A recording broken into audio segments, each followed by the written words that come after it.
चला आपण पाहणार आहोत आज मस्त असे खंबर उपयुक्त असे बहुगुणी पौष्टिक ऑलिव्हची खीर। हे रोज 1 चमचा खाल्ल्याने ना हिमोग्लोबिन वाढते। थंडीच्या दिवसात आवर्जून खावी अशी ही ऑलिव्हची खीर। त्याच्यामध्ये ना भरपूर प्रमाणात आयर्न असतं, कॅल्शियम, फायबर, विटामिन्स आणि प्रोटीन असे अनेक असे घटक असतात।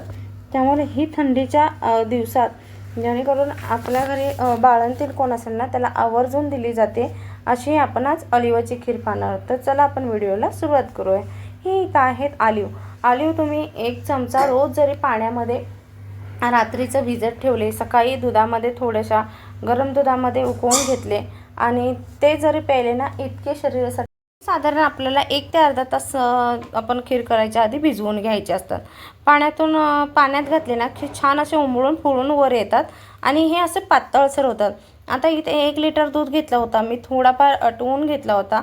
नंतर हे आपल्याला घट्टसर करायचं असतं। थोडंसं ऑलिव्ह आहे ना ते असतं कडू, त्यामुळे आपल्याला ते जास्त उकळायचं नसतं, कारण जास्त उकळल्यानंतर त्यात कडवटपणा उतरतो। त्यासाठी पहिला आपण ना दूध थोडंसं उकळून घ्यायचं, जेणेकरून जेवढं दूध आटेल ना तेवढं आपल्यासाठी नंतर ऑलिव्ह घातल्यानंतर ते कडवटपणा त्याचा उतरत नाही।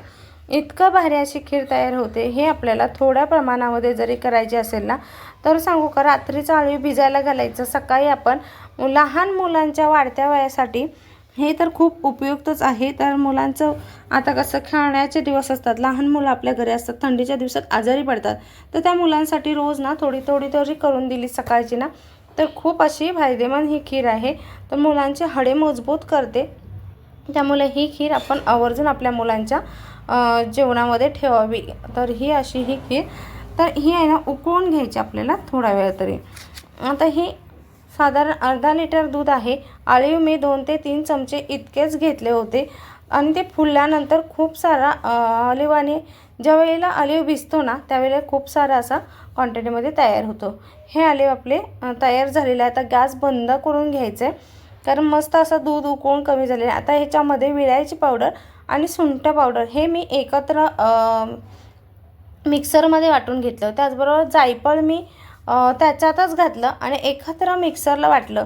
थोडीशी मी सुंठ घातली, सुंठ किसली पण ती थोडीशी जाडसर राहिली, त्यामुळे सगळं मी एकत्र केलं आणि मिक्सरमध्ये फिरवलं। त्याच्यात थोडीशी त्याची टेस्ट ना भारी वाटते, म्हणून मी एकत्र करून मिक्सरला फिरवलं।